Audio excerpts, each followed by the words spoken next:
All right, real quick video today. I just got home from Coyote Gulch where I had planned to do 2 nights and ended up only doing one night due to the circumstances. But something that drives me crazy when I go research an area and I watch videos and I learn about an area that I want to go backpacking to, and I see the awesome videos that people have put out, no one ever talks about the gear they took. They never show an unpacking or a packing of the items they took. And so what I wanted to do today for you, tonight actually, is show you what I took into Coyote Gulch for 2 nights. I only stayed one night, but this is the gear I took for 2 nights and how much that weighed, etc. So this is going to be a mess because I threw everything in here. Long story short, my brother and I, we went to Coyote Gulch. And we got up at 5 o'clock in the morning because we had to be in Richfield by 11:30. So we had to tear down camp early in the morning and literally fly to Richfield, Utah, where we did one of the most, I guess it's one of the most famous mountain bike descents. I'm not a mountain biker. I own a mountain bike and I survived, but that's another story for another day. So what I wanted to show you today is what did I take in my pack to go do 2 nights in Coyote Gulch. And this is going to be a mess, so bear with me. I already weighed this, by the way. I do have my water weight all on here right now, albeit I'm missing about 17 to 34 ounces of water weight. But you can see here I still have my 1 liter water bottle here that I took with me and everything else minus the food that I ate. So right now my pack weight is 22.4. That's with everything that we're about to go through right now. So I'll show you what I've got here. First thing that you're going to see here, I took a pair of Chacos. These Chacos I used for the number of water crossings that you're going to encounter. And I don't love these Chacos. They're heavy, but they worked. They worked great. There's a ton of quicksandy areas through the Escalante River and the Coyote Gulch River. And so they worked great and they stayed on my feet great. And so they worked, but I don't love them. I don't. I'm looking for something else that I might like more. So please leave me a comment. What do you use for river crossings? What do you use for camp shoes? Because these were both for me. And I'm looking right now at the Bedrock cairns, but I don't know if I'm going to love those. Anyway, moving on. I took a chair. And yes, I swear by the Helinox chair. I know some of you love the Big Agnes chair. Some of you love the Nemo chair. Tons of sand. This is my sit pad by Outdoor Vitals. It's a 1/4 inch sit pad that I used just outside my tent. And I still have sand all over this pack. I mean, know that when you go into Coyote Gulch, the sand gets all over everything. So just be aware. Okay, right here on top, the last thing I packed coming out that I need to go get all the sand out of is my Outdoor Vitals Fortius 1-person trekking pole tent. This thing was awesome. We got some extremely high winds through the area we were camped in, and the Outdoor Vitals Fortius 1-person trekking pole tent was spectacular. The only thing that wasn't spectacular was the site itself. It was super sandy, and I had to almost bury my stakes into the ground to get the stakes not to pull back out of the ground when the wind was ripping through there. But once I got them secure, the tent itself did awesome. I've got my Nightcore NU25 headlamp. This was awesome for getting in the dark and out in the dark. Yes, in the dark and out in the dark. Did both. I've got some high chews left over. This is just a microfiber towel that I used. I would get this wet and wipe down. Needs to be washed now. I've got my Garmin InReach Mini and the power's still on because I haven't even shut that off since I got home. My MSR wind burner stove, I use this just to boil water for the meals that I ate. Again, I was planning for 2 nights, had meals for 2 nights, but only ended up staying 1 night. I like to be clean. So if you haven't seen these before and you do a lot of overnight camping, I recommend getting these. This is so you can wipe down before you get into your sleeping bag at night. I love them. Got my ditty bag, and I'll come back to that. I'll go through what's in my ditty bag here in a sec. I did take a pair of pants. So I've got a pair of pants here, and I believe these are my Aria. No, these are my Cool Renegade zip-offs. And I took these because the night before that we went into Coyote Gulch, it actually got cold on top. And when I say it got cold, outside it was cold. I don't know what the temperature was. I didn't check, but it was cool enough that I wish I had those. I mean, I did have those pants on. And so I thought, okay, when we're going to get inside the gulch, it could get cold again at night. And if we're hanging out late at night, I'm going to want a pair of pants. So I took them. I didn't need them. I'll come back to that. Phone charger and everything else charger, camera charger. I've got cords galore in here because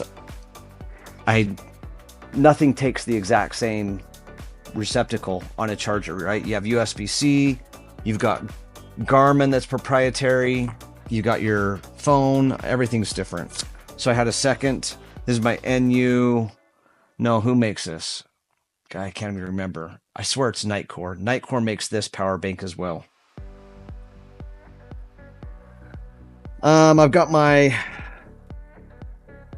poop bag. This is basically everything that I needed for my poop kit. And another story for another day. This is my wag bag here on the side, and it's unused. So, staying only 1 night. It's just my body shuts down, and I don't really have a better explanation other than to say I didn't need it, so I didn't use it. First aid kit. I did use my first aid kit, and I realized while I was down there that I had ran out of ibuprofen while I was on my last one, and so I need to restock my ibuprofen. My brother, who was with me, rolled his ankle really bad. Not once, not twice, but 3 times. And we ended up finding some other campers that were down there that had some ibuprofen.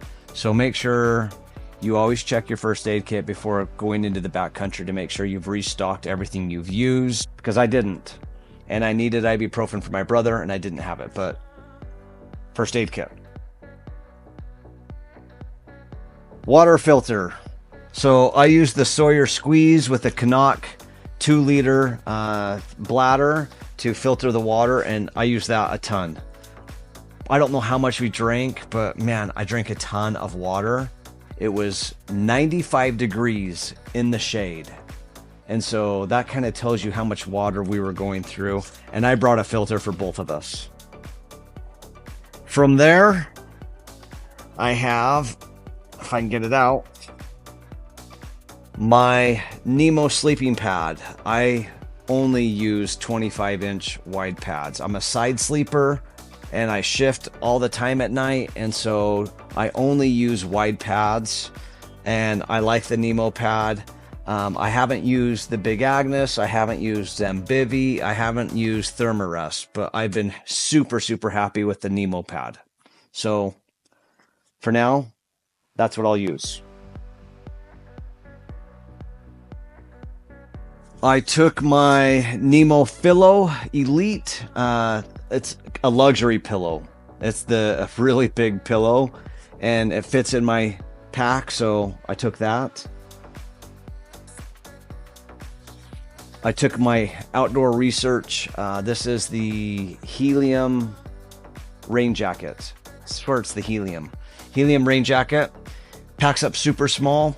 Didn't need it, but I take it with me all the time just in case. And then the last thing, I think, maybe, We'll see. This is my Zen Bivy 25-degree light quilt, and I swear by this sleep system. For a side sleeper, there's not a better way to go, in my opinion. So, I own 3 of these. I have a 10-degree and 2 25-degree Zen Bivvies. One's a core bed, 2 light beds, and this is the greatest thing on earth.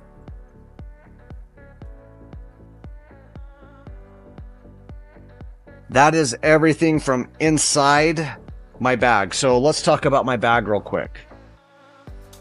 The bag that I used for Coyote Gulch, this is the Outdoor Vitals Skyline 30-liter fast pack. And while it is a fast pack, it's meant for exactly what I was doing, fast packing. And so it worked. It's not super comfortable because you're bearing all the weight of your pack on your shoulders because there is no hip belt. And so you do lose a little bit of that comfort, but you are able to get it all in one pack, which is super awesome. And to be perfectly honest, of all the packs that I have back here on my wall, the closest I have to this are my Salomon. This one's a 24 liter. This one's a 35 liter. And then everything else is 40 to 45 plus. And so this is my 30 liter. And so really what I'm looking at doing is picking up another 1 or 2 options. I know Gregory and Osprey both make really good options, and Decathlon as well. So I'm looking at picking up some alternate options because with no hip belt, it's just not conducive for the weight. It does bear down on your shoulders quite a bit. So, but I still love the pack. I just really love it. I took 2 of these. So that one I didn't even open. So, but I was constantly drinking and refilling the other. I just never needed to open that one. Of course, my AirPods, I never even put them in. I had them with me, never needed them. Now I know where they're at. So as I mentioned, I packed for 2 nights and 2 mornings. So unused, this is my breakfast that I didn't eat. And this is a new company on the market, and I would recommend you check them out. Deliciotes.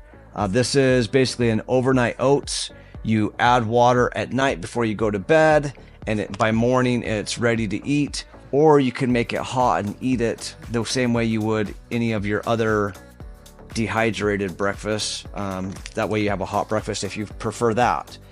What I did though is I added water just before I went to bed and sealed it up after stirring it and whatnot. And then in the morning, and I got everything packed up and put away, I grabbed the bag and I ate while hiking out on the trail, which is why you're going to see this. This is the one I ate on the way out. The cherry chocolate. This was fantastic. It actually tasted really good. I was quite surprised. And the consistency was perfect for eating it while being on the move. So I had my long spoon and I was eating while I was headed out on the trail. And we hiked out about a mile before the sketchy ascent, coming out by, I think it's called Hole in the Rock, or by Jacob Hamblin's Arch. And this was gone, so that's why it's in this exterior pocket. But check this company out. I'll put a link to the company down in the description below. Deliciotes. Really good breakfast. And then for my dinner, I had Peak Refuel chicken pesto pasta, and holy crap, for dehydrated meals, this is good. Tastes great. So highly recommend them as well. And then I have in here my homemade food cozy. I'll put a link up here in the description so you can watch how to make a food cozy if you want to make a food cozy. And yes, I do like to stick my own stickers on there. So I've got stickers all over that from the companies that I have endorsed in the past and that I love to buy product from. and that just kind of helps keep your food warm and helps the hydration process. Besides that, I do have my front pockets here. So in my front pockets, I have some nutrition I never got to.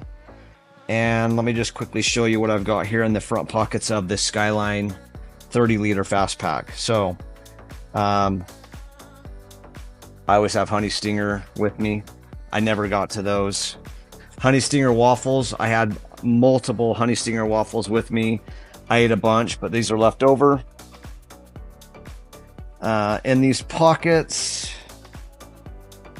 lately these have been hitting the spot for me. Just a Nutri-Grain bar, and the blueberry were really good on the trail. I don't know why, but they hit the spot. Now, this is new. This is not something I normally have on the trail, but my wife bought these from Costco or Sam's Club, and they're really good. So this is made by a company called Bobo's. This is the PB&J grape, and it's kind of like a Smucker sandwich, but instead of bread, you have oat that makes up for that bread. They're fantastic. And then these are more like bites. They're just smaller portion of the same thing. One is called apple pie, and this one is called strawberry, and these are oat bites, and they actually taste really good. And I believe that's a wrap. So, oh, forgot one thing. So on the outside of my pack here, I have the rest of my tent, which is comprised of my trekking poles. These are my Lecky trekking poles. Trekking pole tent is the lightest tent. It's the easiest way to go. Somewhere around here, I've got my Big Agnes one person copper spur HVUL that I was going to take.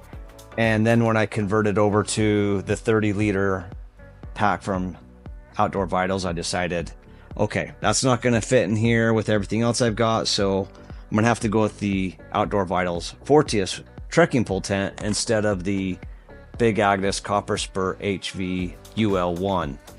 And it worked great. I was really happy with it, really pleased.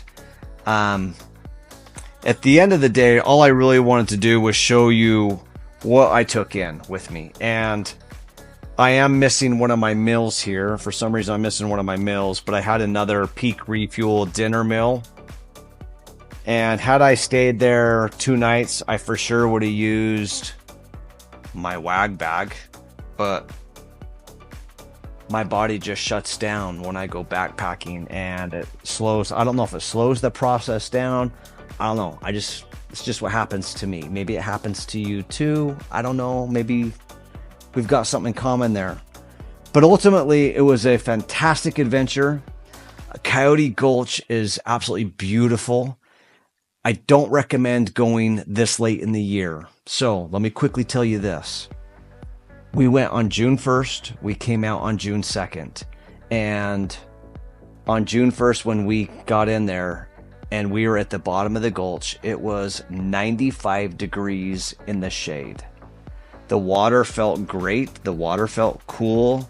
I would estimate, based on my experience with cold plunging, that it was probably 55 to 60 degrees, because it was much warmer than my cold plunge that I have at 40 degrees. However, still felt really, really nice. It didn't chill or cool off until about 1:30 in the morning. And knowing that we were getting up at 5, I probably got 4 hours of sleep in before we had to get up at 5, tear down camp, get it all packed up in the dark, and then hike out so that we could make it to Richfield, Utah by 11:30 for our shuttle time to go ride one of the most epic descents that there is for mountain biking in Utah, called Spinal Tap. And it was the heck of a weekend. And going with the brother that I went with, he does not let us waste a minute. Like, there's something going on constantly. And that's just how we roll when we're with that brother. That's how we do it. But anyway, I hope you find this helpful for your adventure into Coyote Gulch, because the only thing that would have changed for me if I were staying multiple nights is my food situation. Everything else would have remained exactly the same, albeit I don't have the clothes on in this video that I wore in. I wore an Outdoor Vitals sun hoodie. Maybe you have one from Patagonia, maybe you have one from Outdoor Research, but 100% wear a sun hoodie. That'll keep you protected from the sun so you don't get sunburnt while you're down there. But really, at the end of the day, all I want to do is help you so that when you go into Coyote Gulch, you know how to prepare, you know what to wear, you know what to take with you. And if you find this video helpful at all, please share, please like, and please subscribe so you can help me help others by continuing to make videos, continuing to make things that will help others in their backcountry adventures as well. Until next time, we'll see you guys later and enjoy the great outdoors.